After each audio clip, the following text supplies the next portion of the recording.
you. I don't know if you got the email about the 3 assignments, but it's the complete the survey, watch the BR Pro module, and then do the speaking plan. And we're going to go on to that right now.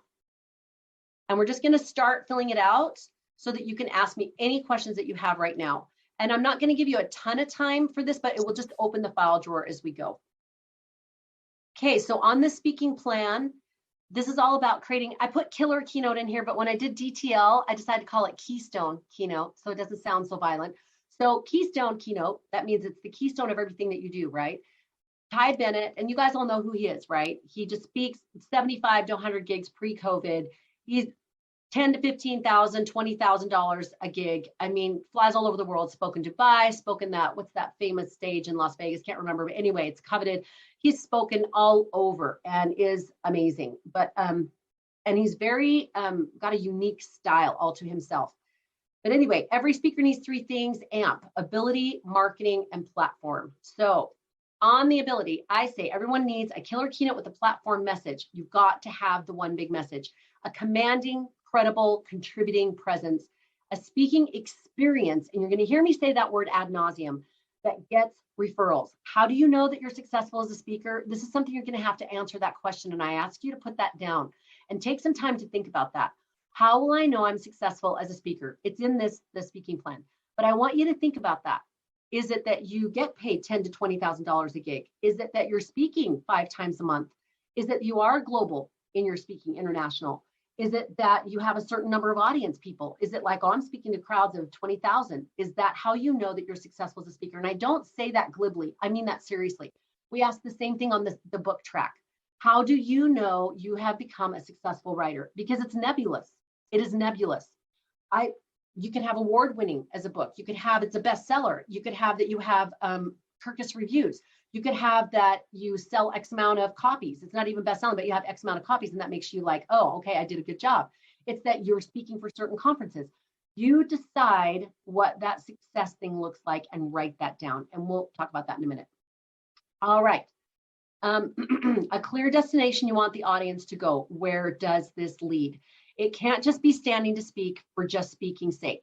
You've got to lead them somewhere. Whenever the prophets and apostles are speaking, where are they leading us? They're leading us to him. They're leading us to the scriptures. They're leading us to the temple. They're leading us to do something, to act on it, and to do the thing that they're saying in their speech.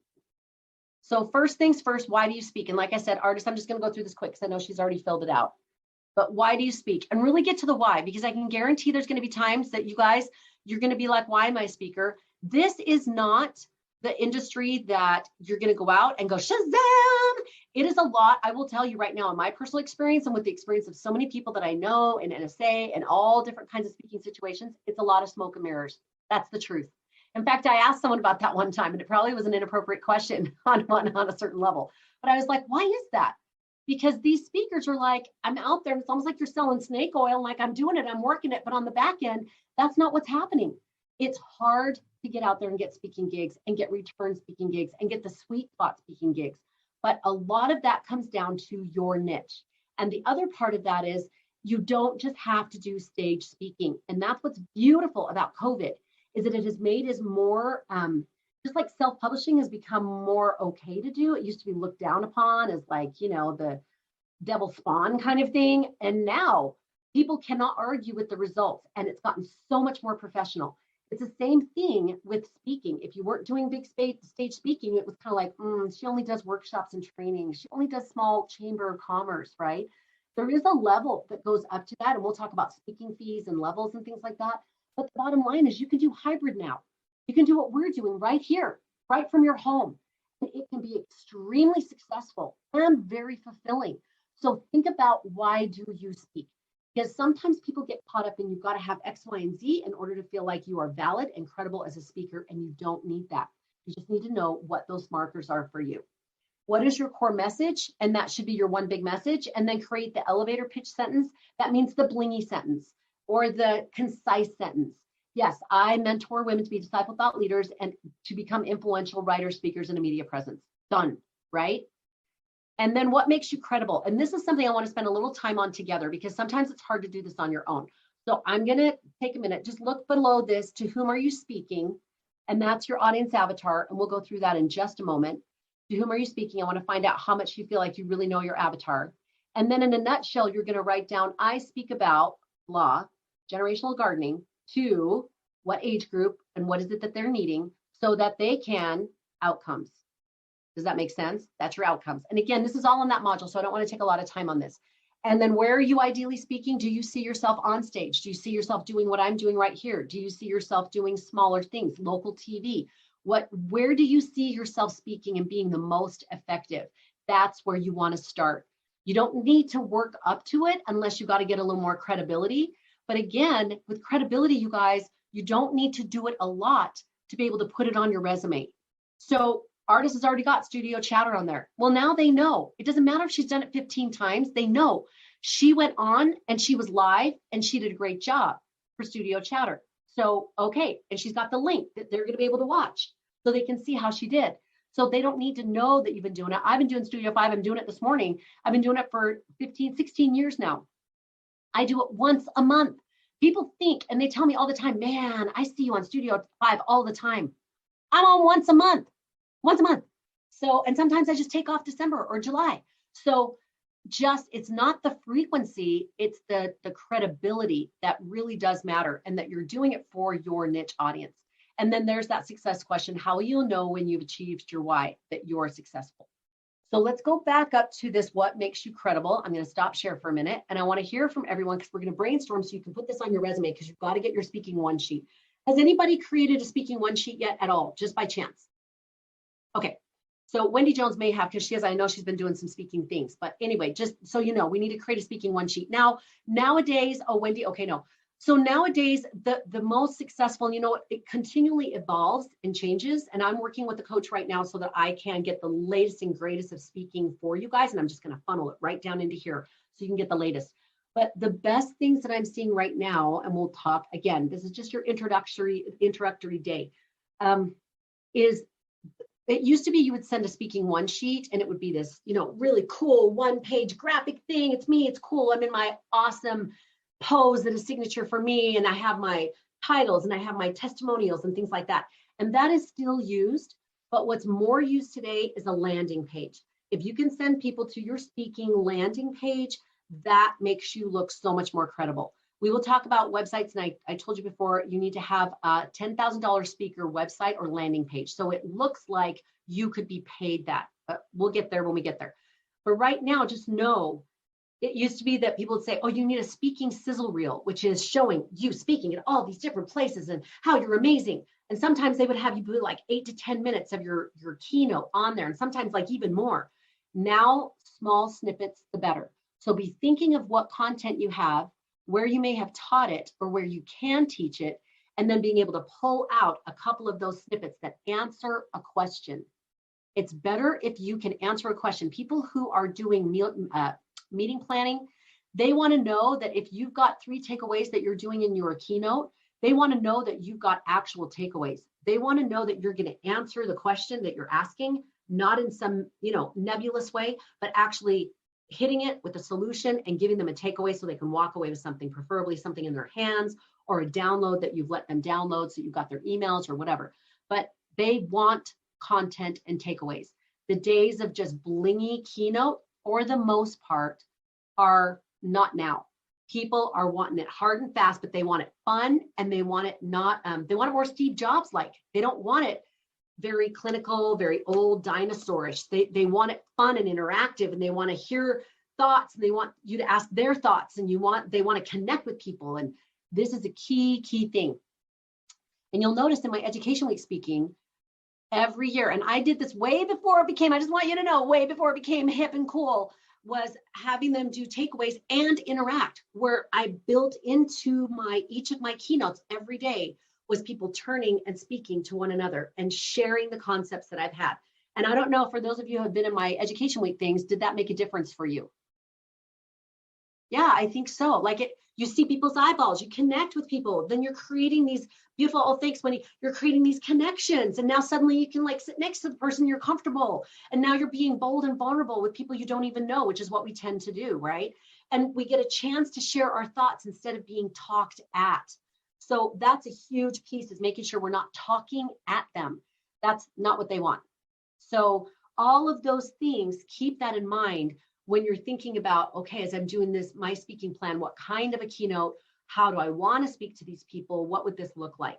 So on being credible, what are some of the places that you have spoken? And let's just really mine for it, because you may be surprised of what counts. Almost like personal progress years ago, when there were, the leaders were always like, well, look at your schedule right now and what already counts so you can pass it on.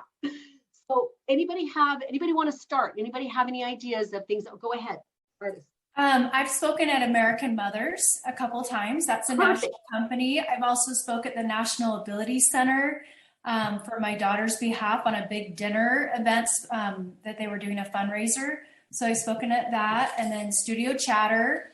But I think those are some of the bigger things I've done. Awesome. Okay, so on those, when you actually put them down on your landing page, then I would get their logos. Okay, American Mothers is national, so get their national logo. When I put Studio 5 on my stuff, yes, it's a local channel, but guess who's their affiliate? NBC. So what do I put on my website? The highest water source logo or referral that you can get. So I put the NBC logo on there. And it's legit. I'm not like overselling myself. It's the NBC affiliate. So whatever you can do, get that logo. That makes me think for the National Ability Center, one time the Today Show came out and I was on the Today Show about my daughter. So beautiful. You could put a Today Show on there. If you've done it, not if you haven't, but if you've done it, put it on there. The highest water source that you can reasonably put on there, right? You're not saying you're a regular contributor on Today Show or anything like that. You're just saying yes. Not yet, Connie. Not yet. Thank you. Thank you for changing that verbiage, because we're going to see you on there. Because you are the next Joanna Gaines by Gardens. Yeah, I know it. Okay, so anything else when you think over the years, and then you can work backwards onto those, the smaller things. Like when you say like a stake women's conference, you can put like I've done regional ones or things like that. So I can put a regional women's conference. It depends on how many people were there, and you can use the wording for as far as like what that size of that gathering is. If it's 11, I can't think of what another word for ward would be, but say it's an 11 ward gathering, right? An 11 unit gathering or something like that, where it gives them an understanding. If they don't know what a stake is, then you can use wording that would represent, oh, this was the gathering size of this thing, so that people can understand that. It's also good to get testimonials, and we'll talk more about that when we talk about a landing page, but getting testimonials. So ones that you feel comfortable with. Like I spoke down in St. George for the Utah State Volunteer Professionals and stuff. Anyway, the woman who organized it, I mean, take this all with a grain of salt when I have to talk about this kind of stuff. So really, sorry. But anyway, the woman came up and said, they loved you. It was so great. What did I do? Right then, I said, I would love to have you share that in a testimonial if you're okay with that. I'll send you a follow-up email after the conference if that's okay, because you don't want to do it right there. That's rude. But just, hey, would that be all right? And she was like, yeah, sure. So afterwards, I sent it to her. It took a little time. She was a little older, but I was able to get that. And she was like, yeah, she was one of the best ones. She was kind of evaluated as the best one in the conference. So that's on my landing page, right? And that's not from a church thing. That's from an actual speaking thing. But I have to tell you a funny about adjusting. I might mention this later on, but I'll mention it now while I'm thinking about it. That conference, we got there, my assistant and I, it wasn't Lemire at the time, but anyway, we get there, we drive down to St. George, and I got to the speaking venue an hour and a half early. And what we asked for is if we could set up books. That was part of my negotiation for my price. So I got my housing paid, my lodging paid. I got paid a good amount, really good amount for speaking. And then I asked if I could set up my book signing. So I came because I like to see early what the book signing setup is. You would not believe some of the book signing setups that there are. You're like, this is a setup. So anyway, I walked in. Well, it was a hotel kind of a thing that you could go into the conference room. It was like an annex, but it just had this sort of like, when people help you get your hotel thing, the registration desk, it was kind of like that.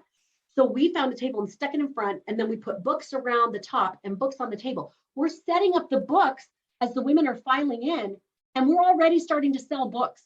Like, I'm not kidding. We haven't even finished setting up and we're selling books. And these women, they're older women and they were loving it. And the fiction stuff, they were eating that stuff up. I was like, what? So I brought a big box, hallelujah. So they're already buying it. So I was like, this is great. I'm glad we came early. Then I hear them doing the conference thing because they were starting another session, right? So she starts the session, things like that. I'm not to speak for another hour.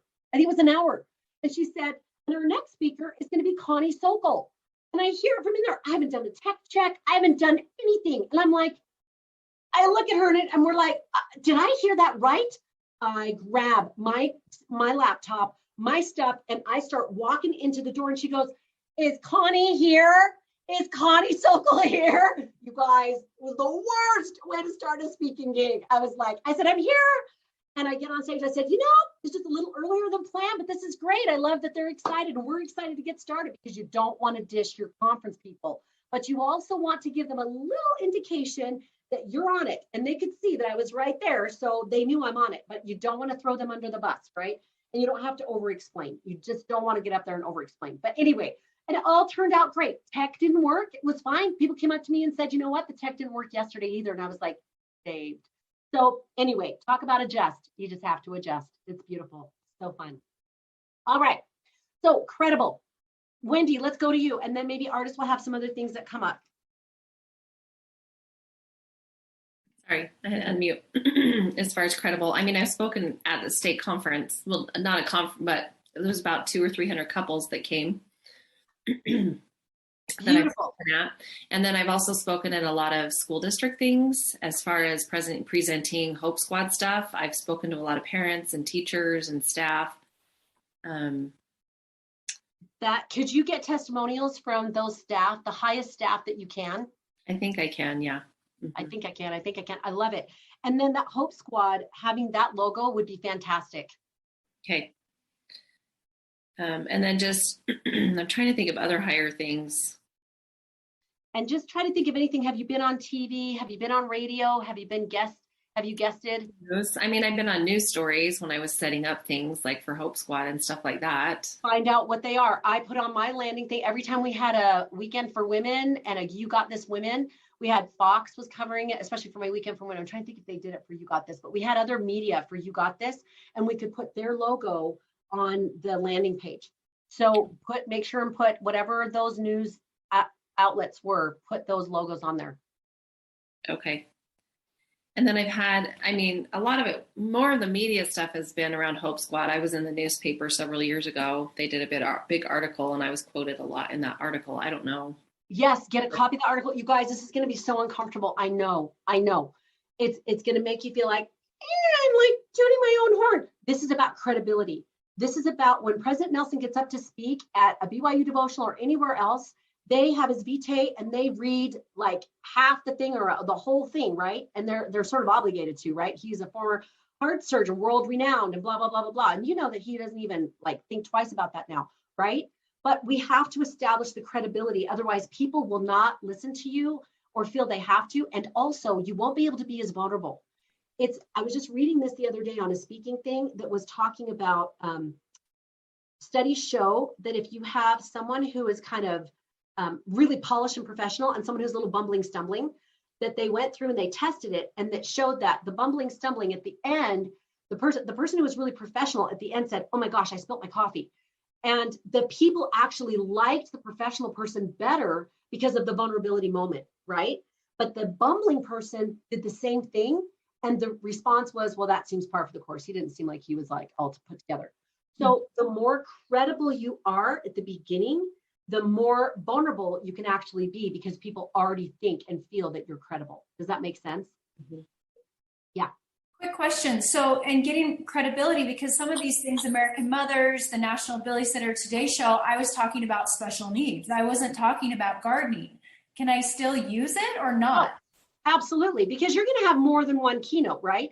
You'll probably have a keynote on gardening and how that helps special needs. So that I would recommend you put that down as one of the titles you want to speak on, is how you can relate generational gardening and helping with special needs people, because you'll probably still speak to special needs stuff and always tie it back to that gardening theme. So then it will make sense to people why you were talking about those kinds of things. But it's all credibility. It shows that you know how to be on camera, you know how to succinctly speak, you know how to get your point across in a professional way. This is what people want to know.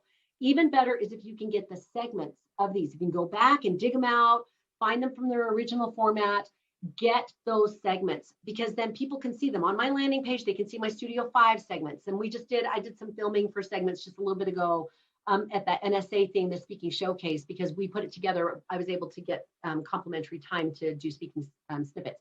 So I'm having those edited right now. And again, they answer a question because now my stuff is DTL. So does that mean I don't put on any of my Studio 5? Not at all. They can see that I know how to sit down in a chair and be on TV, and I can do the bit, right? So it's good to have any kind of experience you have on there. That's good. Excellent, excellent. Okay, really quickly, Wendy Jones, anything else? And you guys can text me if you need brainstorming with each other or Marco Polo. Be like, I don't know if I have any others. I would invite you to be prayerful. Sit in a chair for like 10 minutes. I know that's the first miracle, but try to sit in a chair and think back to speaking experiences or things that you've done, maybe things you've organized, and ideas will come to mind and you'd be like, oh my gosh, I forgot all about that. Or like, that's a legitimate thing. I can totally count that. I can totally put that on. So think about what those are. Wendy, can we help you with any credibility pieces there as far as for how to put it down? Well, I mean, I don't really have anything, to be super honest. I've spoken at state conference, I've spoken at state women's conference, and I just spoke at NSA back in December. So bingo. You do not have nothing. You can put the NSA logo on. You spoke at their speaking showcase. Put the NSA logo on there. You also have sponsored by Down East, and is it Home Depot, or do you not have them official? I don't have them official yet. Right now, it's just Down East and Maloof companies, who is their, like, you know, Jess. Down East is owned by Maloof. That's beautiful. Put both of them down, right? But Okay. Down East for sure. Make it nice and big and juicy. As sponsored by, and then maybe have a picture next to that of you guys doing your project, your sister project. So it makes it a big distinction that Down East is sponsoring this thing. And this is a huge, huge piece that you want to keep making sure people know and are aware of.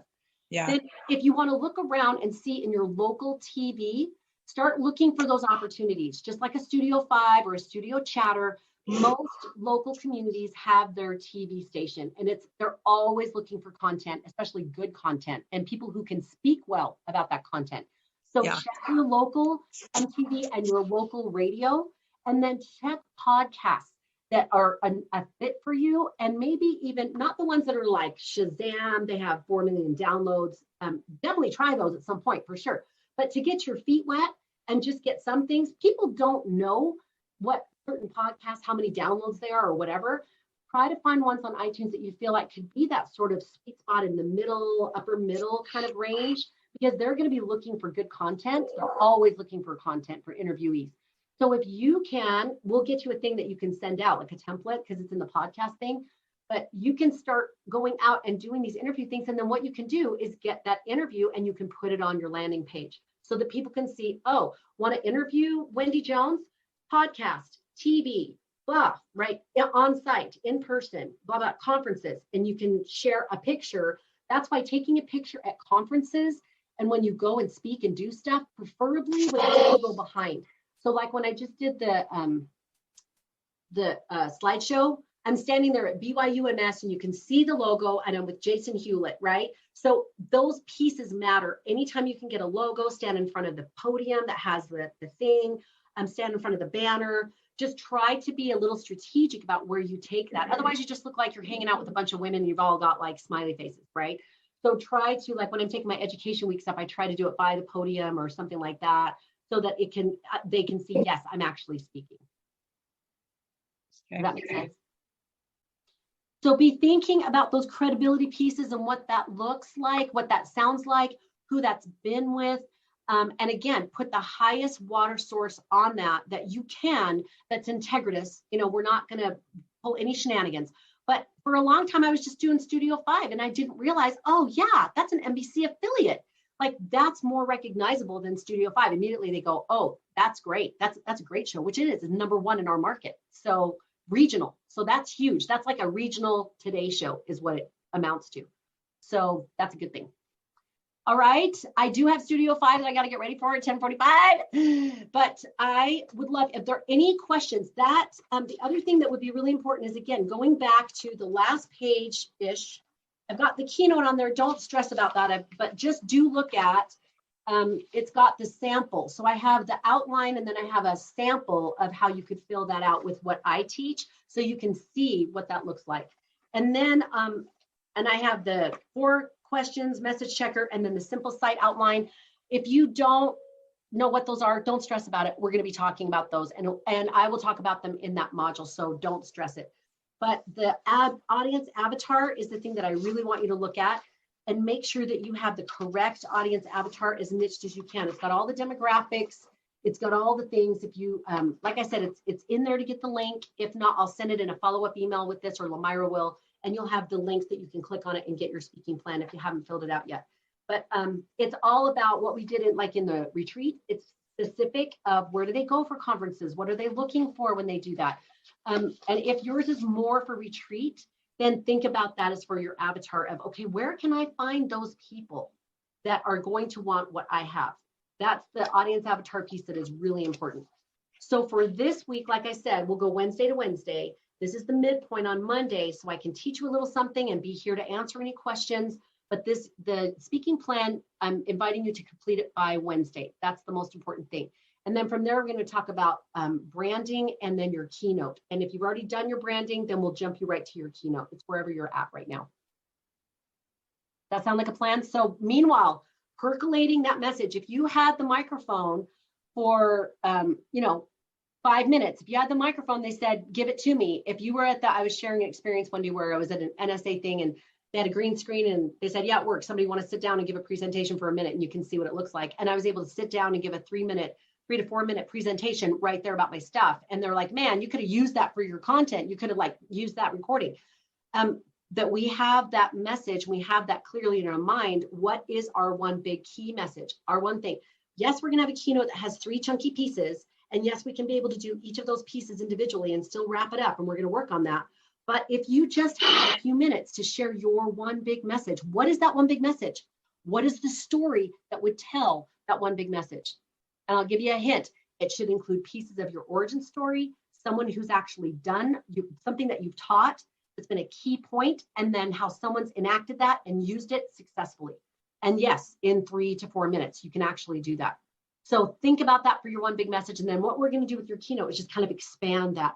And that's really what a successful keynote is just expanding your core message. Okay, any questions between now and Wednesday? We're not meeting again Wednesday, right? We're meeting on Monday, but you want us to finish it. Because we're going to try, we have Cheryl speaking on Wednesday, and I'm not sure what time, how much she'll go over, or how much time we'll have to connect. And I would love to keep, every month, we're still going to have our end of the month popcorn coaching with everybody involved. But there will be times that we will pull you guys out and we'll just have our own little time to connect and say, hey, any questions? And that's what we want to do with the book track, the speaking track, the tier 1. Everyone can go to their ward, so to speak. They get connected after we've had our big stake meeting, so to speak. And the stake meeting is Cheryl this Wednesday. She's going to talk about big stage speaking before, during, and after. And so if we have time after that, it would be great that we could break out into this touch point and say, how did it go? Any questions? And then homework for the next thing. If we're not able to do that, I'll just do it on the WhatsApp. Wendy, we talked about creating a WhatsApp just for this tier 2 speaking. I know I dreaded another WhatsApp, but it just keeps the other one clear, if that's okay. All right, that sounds perfect. Are you guys excited? 12 weeks. I want you to envision yourself wherever your place is to speak. You're standing there, you're rocking it like a boss. The tech goes out, no problem, you've adjusted. You have less time, no problem, you've adjusted. Something happens in the audience, so no problem, you've adjusted, and you are rocking it. And you're engaging, it's an speaking experience, and people come away wanting more, and you walk away feeling filled by the Spirit, knowing I said exactly what he wanted me to say. That's the goal. No biggie. All right, you guys are on it. Love you, and we will see you Wednesday. Mwah. Thank you. Bye, ladies. Bye, love.